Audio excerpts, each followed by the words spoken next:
Chapter 12 revisits Chapter 7, which was on correlation and regression, but does it from a nonparametric perspective. We're going to start in Vignette A here with nonparametric correlation, but throughout the chapter, the data are pairs, just like in Chapter 7. There are two methods for nonparametric correlation. The first one that I'll tell you about is called Spearman's row. Remember, in Chapter 7 we had Pearson's row, so I'm going to write row S to help distinguish between them. So here it goes. It's super simple. So first, rank the two samples.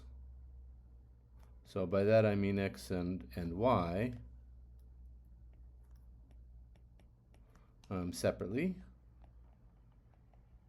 So you might get R1 Y up to Rn Y and R1 X up to Rn X if you rank them separately, and then put them back in pairs.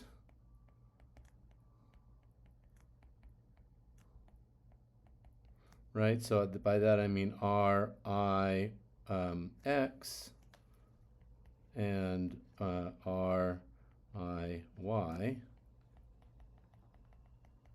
Okay, and then calculate ordinary Pearson row correlation on the ranks or on the rank pairs. Maybe you could have guessed that's what I was going to do, because a lot of the nonparametric methods convert to ranks and then do some kind of ordinary average or sum. In this case, we're doing correlations, so you do correlations on those ranks. So that gives you an estimate of row S hat. Okay, so let me just show that to you. We're going to use data that I introduced a little while back, which has math testing scores in it, and we're going to keep focusing on the first school for this lecture, but I'm going to look at not just the scores. Remember, we did a goodness of fit test on these scores to see if they were Gaussian or not. And here I'm going to look at, oops, I got to make sure that my working directory is set up right. Okay, then I can read that file in if I've downloaded it from the web page into the same directory as the code. And we're going to look at the Y's, which are the scores, and the X's, which are the socioeconomic status. So what you can do is you can either do this. So you can do correlation of the ranks of the X's and the ranks of the Y. That's basically what I just told you. Or, I'm not sure it's actually less typing or less work, but you could do core and then X and then Y and then method equals Spearman. Okay, so that, whoops, I better spell it correctly or it's going to be unhappy with me. So your choice about whether you do the correlation command like that or you do it like this. So two different ways to calculate. It's basically correlation of ranks. So that's Spearman's row. Now, we want to test hypotheses. So the one to know is the null hypothesis is that this Spearman's row is 0, which means no association. Right, this is still a correlation. It still goes between -1 and 1, but it's just happening on the ranks, and 0 means no correlation. So versus the alternative that it is not 0, and only 0 is a possibility here. I know in chapter 7 we talked about checking for other kinds of correlation, but only 0 for Spearman's row. Okay, how do we do it? Well, simulate. So the simulation just involves randomly permuting ranks for 2 sets of the numbers 1 up to n, forming random rank pairs.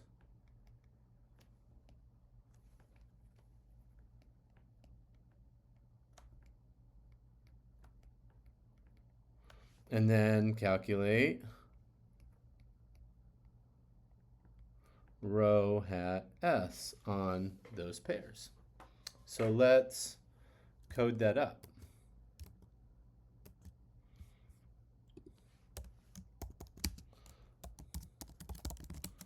So I'm going to do the usual 100,000, and then I guess in my notes I'm doing 1,000,000. I don't know. I'll keep with my notes. We need to know what little n is, because that'll be important. And then I'll need a for loop.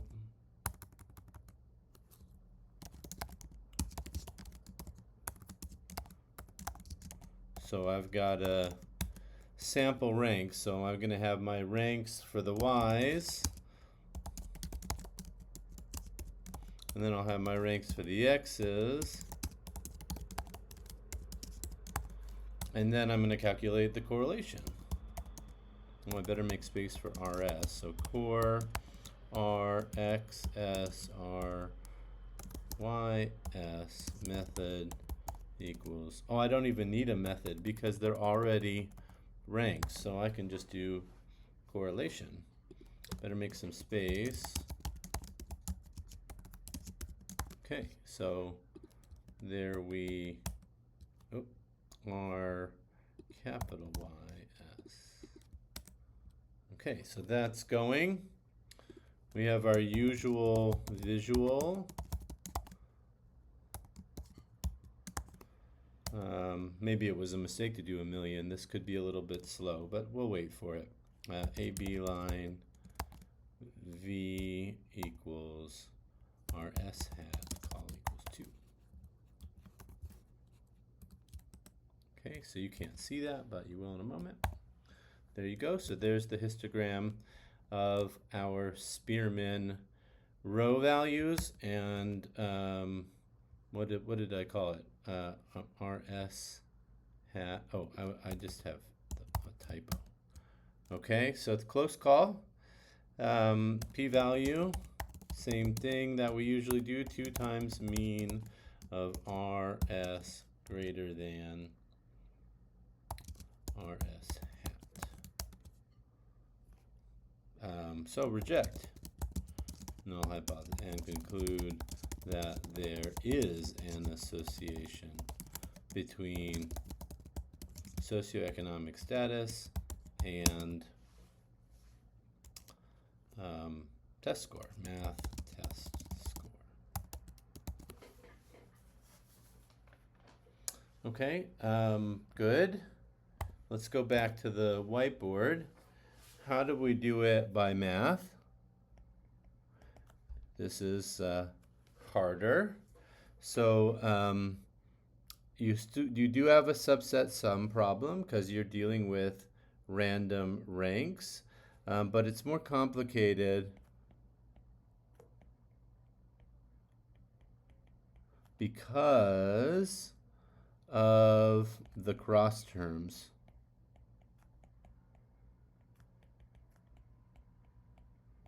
In the Pearson row calculation on those ranks.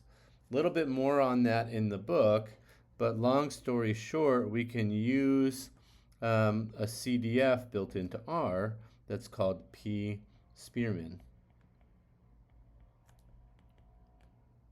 So it's in a library called SupDists.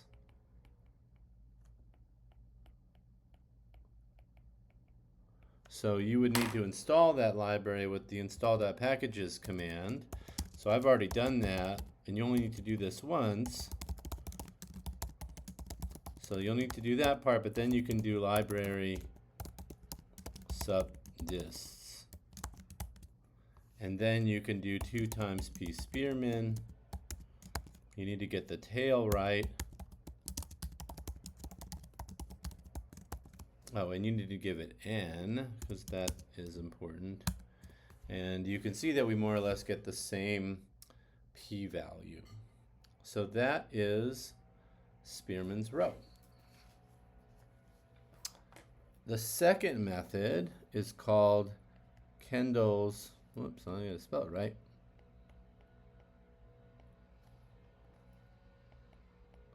Tau, which on the surface is very different than Spearman's row. There are no ranks involved in the calculation of tau, and I'll tell you what that calculation is in a moment. However, when we get to simulating from the null distribution of Kendall's tau, you'll see that it looks very similar to the simulation for Spearman's row. So there is kind of a connection between the two of them. Rather than looking at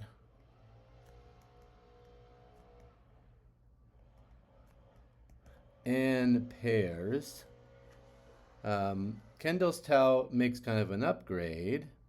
Kendall's tau looks at the agreement of all pairs of pairs. I know what you're thinking. What do you mean pairs of pairs? So I mean xi, yi, and xj, yj. So those are 2 pairs of pairs, of which there are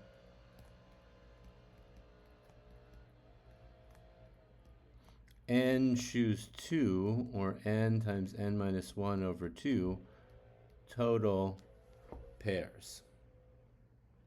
So it's an upgrade because it looks at more stuff. Instead of just looking at the n pairs directly, I get quadratically many, or n squared pairs to work with. So that's more information. All right, such a pair is called concordant if yi minus yj over xi minus xj is bigger than 0. In other words, they agree with one another. The pair, oops, I've got a typo. I didn't write j here. I said j out loud, but I didn't write it. So if yi is bigger than yj, while xi is bigger than xj, then they agree in their direction, and they're called concordant.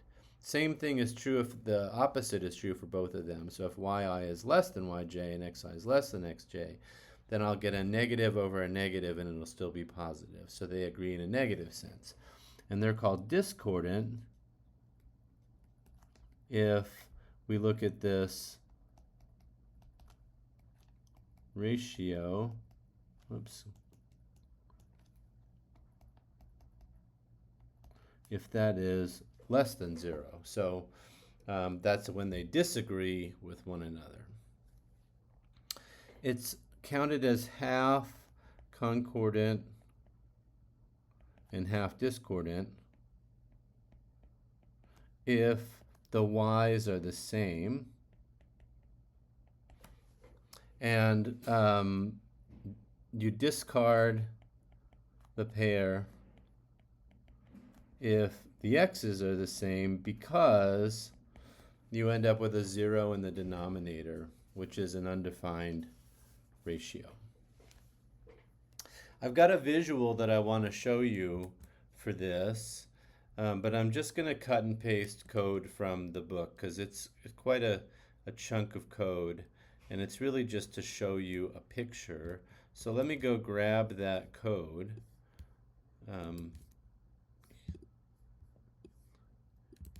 And paste it into the file. And of course you can get all this code on the book web page. either from the book pages directly or from the vignette. So let me show you the picture, which I think you can now see. So this is a scatter plot of the data. This is the math test score data, math test score on the y-axis, and socioeconomic status on the x-axis. And what I'm plotting here is kind of like a particular point. This point right here is the first point in the data, and everything above it is bigger in its y value, and everything below it is smaller in its y value. Everything to the right is bigger in its x value, and everything to the left is smaller in its x value. And so the region that's shaded green, all of the points that lie in there, and indeed the entire region, all of those points are concordant with the particular one that's chosen, the first one. And everything that's in the white area is discordant. If I pick a different, so this is something that I don't do in the book because the book isn't as dynamic, but I can pick a different point. I can do the second one and then remake the plot, and you'll use that other point as the reference for concordance and discordance. So that's for the second point, and for the third point, I can remake the plot again. Well, I was a little sloppy there. I have to redraw the plot from scratch, otherwise it just overlays everything. That's what you get for doing this live. So every point has some other points that are concordant with it. Those are the ones that are in the green shaded area, and those that are discordant with it, those are the ones in the white area. Okay, so back to the notes. So let's let NC and ND denote the number of concordant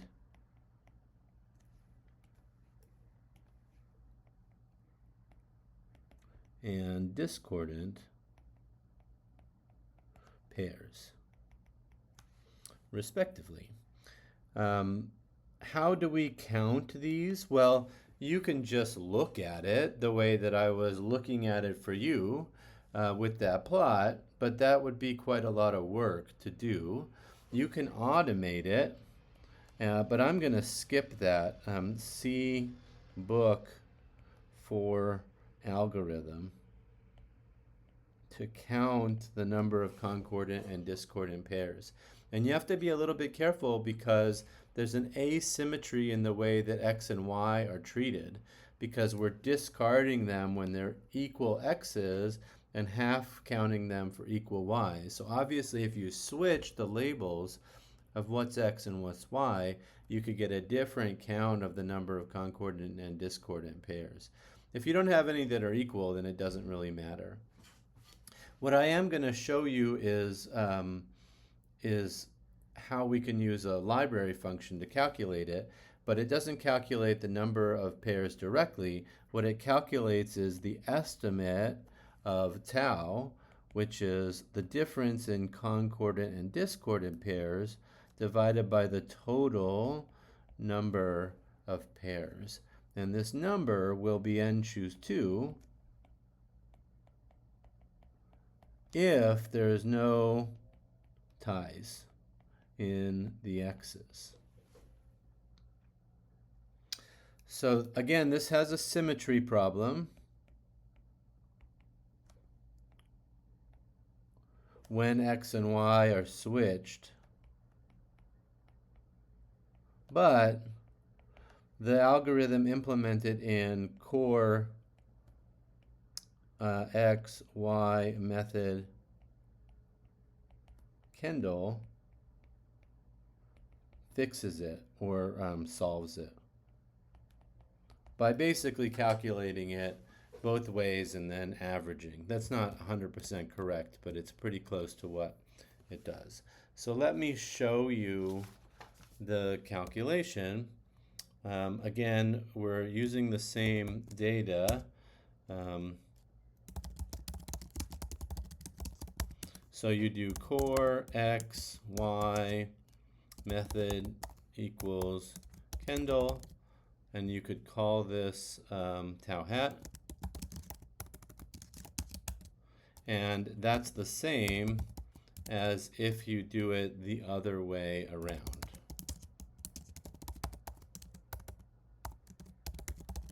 No matter what, you're going to get the same value, which is a nice thing. The other correlation methods, Pearson's and Spearman's, are both symmetric in this way. So this code here does a little extra work to calculate it both ways and make it symmetric. Okay, usual one to know for our hypothesis test. I'm going to test if tau is 0 or not. Only 0. Simulation is easy.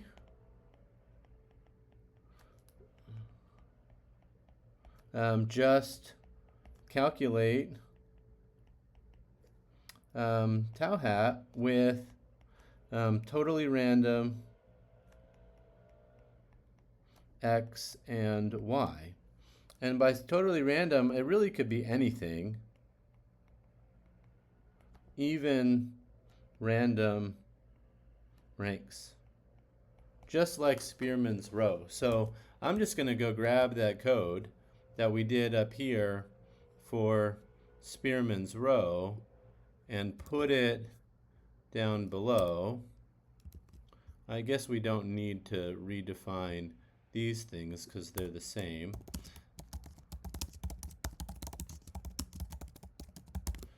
Okay, so, but I'm not going to calculate R's, I'm going to calculate taus. And I'm going to do method equals Kendall. So this can be anything. You could use a Gaussian, you could use a chi-squared, like any distribution you want, as long as it's totally random. Because when you calculate the correlation here, it's going to convert those into counts of concordant and discordant pairs, and none of that distributional thing that you chose will matter. So I'm keeping it simple and just using random integers, which we could think about as ranks, which helps us make a connection to what Spearman's row is doing. Okay, so let's run that simulation. Similar visual hist taus. This is more work, right? We're doing n squared things each time, so 1,000,000 times of calculating something that works with the square of the number of data points. So we had to wait a little while for the previous simulation. We'll have to wait for this one as well. So maybe I'll try to go ahead here and fill some time by putting the usual stuff. Okay, it's done. So I gotta show you the histogram, and there it is. And then I can put the statistic on there, and I don't think this is gonna result in anything different for this example.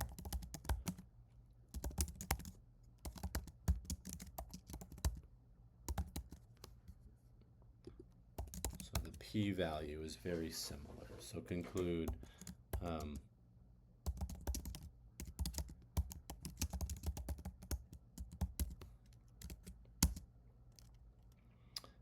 reject the null hypothesis. Okay, again, the math way, I'm gonna just sort of short circuit a little bit. You can solve these problems by just enumerating all the different ways in which these concordant and discordant pairs can turn out, divided by how many there are. But we're going to skip ahead to R has a built-in function that does that called p-Kendall. So if I go back to here, the math way, I do 2 times p-Kendall and give it cow hat, and then give it n and lower tail equals false. And you can see that that's pretty close. Our simulation agrees to the second decimal place here when we round. So that is nonparametric correlation.